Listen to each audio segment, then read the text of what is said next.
this. Typically, we won't go through this process now, but typically we have 3 questions that we ask when we begin to work with educators. And these 3 questions are these. The first is, how do you know students are thinking in your classroom? What kinds of thinking do they do? How do you know? What's the evidence that they're thinking? So what do they say? How do they act? How do they engage with you, with each other? What are their behaviours? How do you know that they are thinking in your classroom? And there's lots of interesting answers to that. It's also interesting that there's not always a lot of coherence in the answers, but there's a lot of interesting answers. I would then ask the question, how do you plan for that thinking to occur? So you know what thinking looks like. So what do you do in your planning? Again, with the same precision and intentionality. And I always use those words together. You'll hear me bang on about that all the time.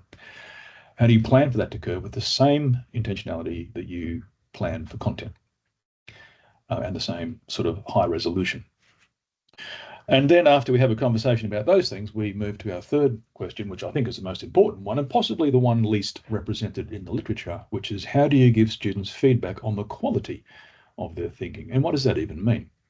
Not just the progression through the task, but the kind of thinking that they do. What vocabulary do we have? What sort of concepts do we have that will help us to negotiate that?